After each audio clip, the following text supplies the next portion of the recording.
Esta es una producción de Grupo Fórmula. ¿Cómo están? Me da gusto saludarlos. El día de hoy vamos a tocar un tema que tiene que ver con la justicia a nivel constitucional. Derecho procesal constitucional. Y aunque el nombre es algo extraño o poco familiar, resulta que lo vemos todos los días. Hace apenas unos días estuvimos escuchando noticias relacionadas con una controversia constitucional porque algunos gobernadores del país decidieron impugnar una determinación del Poder Ejecutivo.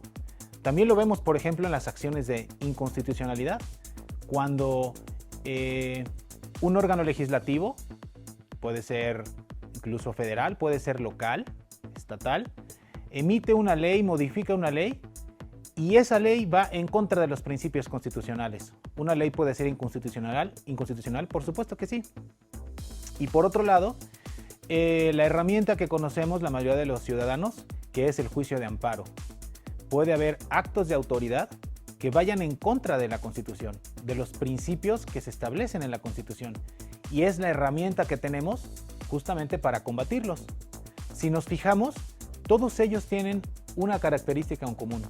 La idea es que cualquier violación que se suscite se reponga, que ese equilibrio constitucional que debe existir en la vida diaria se garantice. Y para eso están los medios que la ley establece para poder tener acceso a ellos.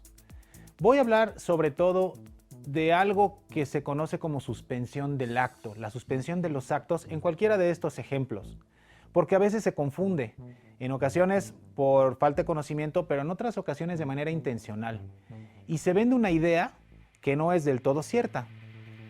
La suspensión en este tipo de procedimientos implica que en tanto el juicio se lleva, y voy a poner ejemplos, las cosas van a permanecer en el estado en el que están.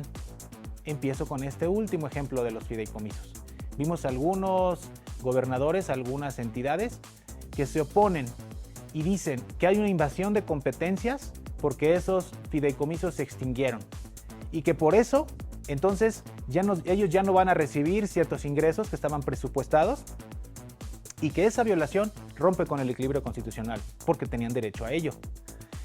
Ellos piden de entrada que en lo que se resuelve el procedimiento, en lo que se resuelve el juicio, las cosas se queden en el estado en que se encuentran. Cuando en un caso en particular esa suspensión se concede, eso no quiere decir necesariamente que le están dando la razón de fondo al que promueve el juicio. La suspensión obedece a otra idea, a que para el caso de que el juicio se gane, haya materia para poder reponer. Pongo un ejemplo en un juicio de amparo. Un amparo en contra de una orden de extradición, de una deportación. Voy más allá. No existe la pena de muerte en México, pero en algún momento cuando no estaba prohibida, ¿qué hubiera pasado si se hubiera ejecutado una orden de esa naturaleza? Que se hubiera privado de la vida a alguien o que se hubiese deportado a alguien y que al final el procedimiento lo hubiera ganado. ¿Qué cree usted, señor? Tenía la razón. No debieron haber hecho o llevado a cabo este acto de autoridad, pues era demasiado tarde. La suspensión es que las cosas se queden en el estado en que se encuentran mientras resolvemos. Para esos efectos, la ley contempla en estos tres casos, en estos tres supuestos de justicia constitucional, que las cosas puedan estar como inicialmente se encontraban cuando se dio el inicio del procedimiento. Cuando se maneja esa información de manera tendenciosa, podría pensarse que el hecho de que se dé una suspensión implica necesariamente que se resuelve en el fondo, y no es así. Entonces podremos ver en este ejemplo de la controversia constitucional cómo la Corte resolverá si hubo o no invasión de competencias.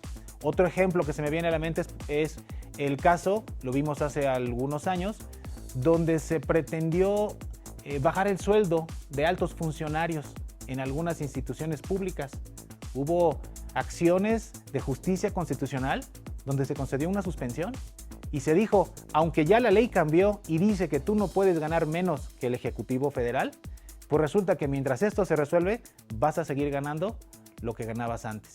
Hasta en tanto, una autoridad, que en este caso es la Suprema Corte de Justicia como Tribunal Constitucional, analiza quién tenía razón y quién no la tenía.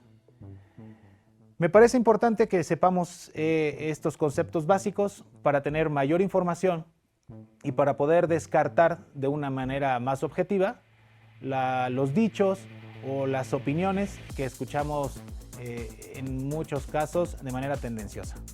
Espero que esto sea de utilidad. Nos vemos en la próxima ocasión.